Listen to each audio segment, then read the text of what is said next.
La lutte contre la résistance aux antimicrobiens, que nous appelons couramment la RAM, est très importante pour l'OMS parce que la résistance aux antimicrobiens est aujourd'hui une menace sérieuse pour l'humanité.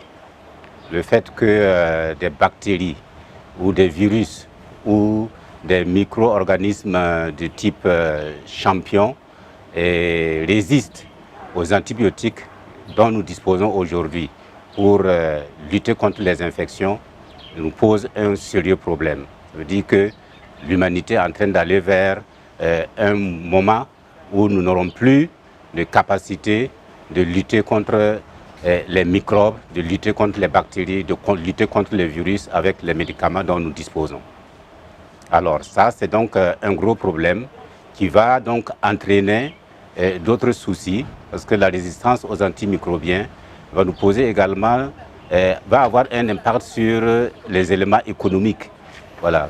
Parce que dès l'instant où les microbes deviennent résistants, les traitements des infections vont devenir beaucoup plus longs. Nous serons amenés, l'humanité sera amenée à faire beaucoup plus de recherches pour trouver de nouveaux antibiotiques ou de nouveaux antimicrobiens. Et donc, le coût va être beaucoup plus important pour la communauté scientifique internationale.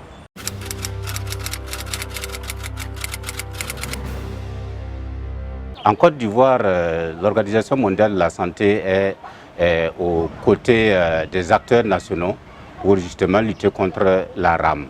Et cela se fait dans le cadre du plan d'action mondial qui a été adopté en 2015 par l'Assemblée mondiale de la santé en vue d'accompagner les pays pour pouvoir lutter contre ce fléau qui est en train de monter en puissance. Pour ce que nous faisons en Côte d'Ivoire, nous soutenons bien sûr le gouvernement dans la surveillance de ce phénomène qui est très important. Il faut le surveiller et nous constatons que d'année en année, la prévalence de la résistance aux antimicrobiens augmente doucement, doucement. Et nous accompagnons également le gouvernement pour sensibiliser non seulement les politiques, voilà, mais également les prescripteurs, les consommateurs, la population, tous les acteurs au niveau national qui peuvent aider justement à ce qu'on contrôle ce phénomène et qu'on arrive à le réduire à sa plus simple expression.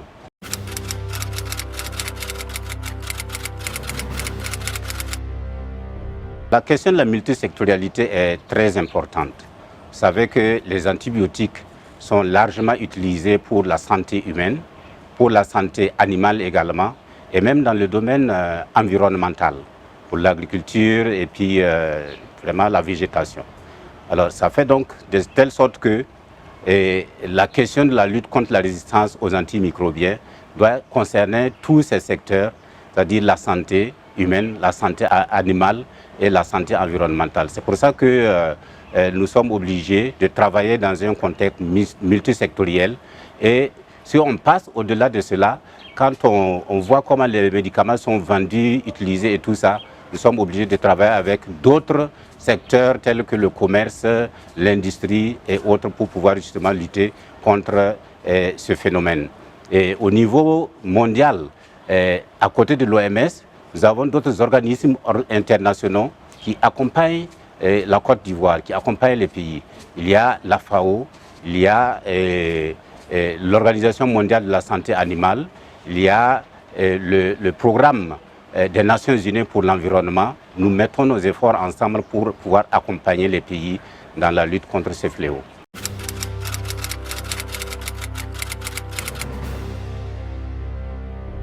À mon avis, ces efforts sont très importants. La Côte d'Ivoire a vraiment pris conscience de la dangerosité de ce phénomène très tôt.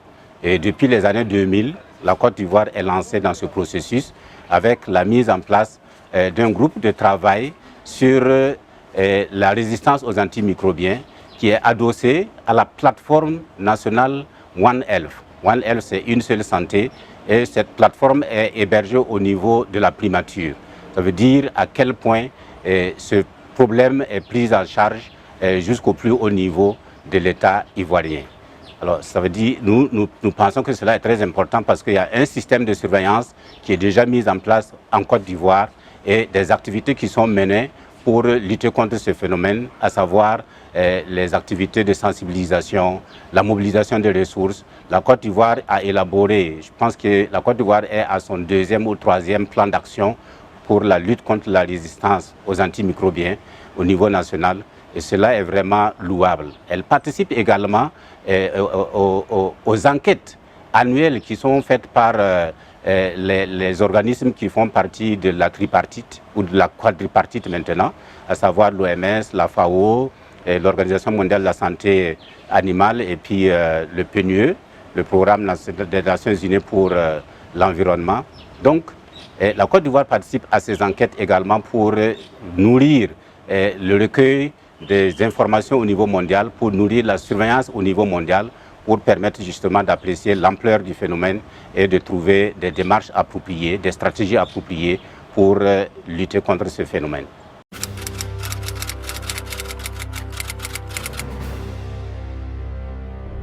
Les défis et conséquemment les perspectives en Côte d'Ivoire, dans un premier temps, c'est vraiment la question de la surveillance. Nous n'avons pas encore assez de dispositifs pour faire cette surveillance. C'est vrai que nous avons un centre national de référence pour la résistance aux antimicrobiens, mais la résistance, c'est un phénomène qui dépasse les laboratoires, qui est un peu partout, du fait du comportement des hommes, des animaux et ainsi de suite. Et donc, la surveillance demeure un défi pour notre pays et nous devons travailler justement à la renforcer à travers la mise en place des laboratoires, l'enforcement des capacités du dispositif qui est déjà là. Le deuxième défi, c'est la sensibilisation de tous les acteurs, que ce soit les acteurs politiques, que ce soit les consommateurs, que ce soit les prescripteurs. Cette sensibilisation doit nous amener justement à prendre conscience de ce phénomène et participer à la lutte. Le fait d'aller en pharmacie et se faire de l'automédication présente un danger pour justement l'efficacité des antibiotiques. Le fait qu'un pharmacien délivre des médicaments sans une ordonnance, en particulier des antibiotiques, ça pose un problème. Le fait que les prescripteurs, pour une simple fièvre, qu'on ne cherche pas à savoir vraiment, à connaître l'origine exacte de cette fièvre et qu'on se mette à prescrire des antibiotiques alors que cela n'est pas nécessaire, ça pose un problème. Donc la sensibilisation va aller justement faire de telle sorte que tout le monde évite justement ces comportements qui nous exposent justement à la montée en puissance de la résistance aux antimicrobiens. Ensuite, il y a la question des financements. Un plan d'action qui a été élaboré par le groupe de travail technique RAM est là, demande des financements, un soutien financier pour pouvoir justement être mis en œuvre. Et là, nous avons parfois quelques soucis pour pouvoir le mettre en œuvre et je pense que ça aussi c'est un défi auquel nous devons tous contribuer, aussi bien le gouvernement que les partenaires, pour que nous puissions mener à bien ce plan d'action.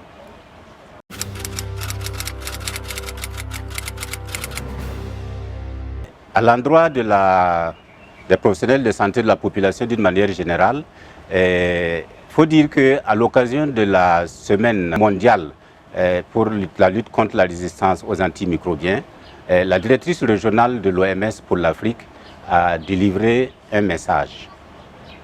Et ce message justement qui est soutenu également par les autres membres de la quadripartite, à savoir la FAO, l'Organisation mondiale de la santé animale, le Programme des Nations Unies pour l'environnement, le CDC Africa également.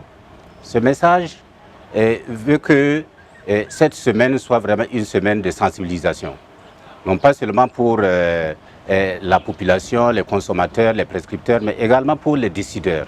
Parce que quand le problème est porté par les décideurs, nous pensons que les solutions arrivent beaucoup plus facilement. Et nous avons la chance qu'en Côte d'Ivoire, la RAM est adossée à la plateforme One Health qui est ancrée au niveau de la primature. Cela est déjà un fait important, mais nous allons encore insister là-dessus. Et en guise de sensibilisation, voilà, c'est de demander vraiment aux populations, aux consommateurs, à ceux qui se sentent malades, d'éviter l'automédication. Voilà, on peut essayer pendant une journée ou deux, Mais quand ça commence à atteindre une semaine, on ne peut pas continuer de prendre des antibiotiques à sa guise pendant une semaine sans un avis médical. Il faut se référer à un avis médical, à un infirmier, un médecin, ainsi de suite, pour avoir une orientation. Au prescripteur, c'est vraiment de faire de la prescription bien orientée et de ne prescrire les antibiotiques que quand cela est nécessaire. Aux pharmaciens et aux vendeurs de médicaments, c'est d'éviter, comme cela se fait dans certaines contrées, de délivrer des antibiotiques sans ordonnance médicale. Quand quelqu'un vient au guichet et puis demande, voilà, je veux de l'amoxicilline, et qu'on délivre ça comme ça, bon, on contribue à justement cultiver la résistance aux antimicrobiens. Et ça, c'est un phénomène qu'il faut éviter. Et je pense que nous sommes tous concernés par la lutte contre la résistance aux antimicrobiens. Chacun peut faire un effort pour que ce phénomène, même s'il ne s'arrête pas, parce que ça va être difficile, mais qu'on arrive vraiment à le contrôler et à le réduire à sa plus simple expression. Parce que si nous ne le faisons pas, il viendra un jour où l'humanité sera en tout cas dépourvue de moyens pour lutter contre les infections. Et cela sera dommage pour nous tous.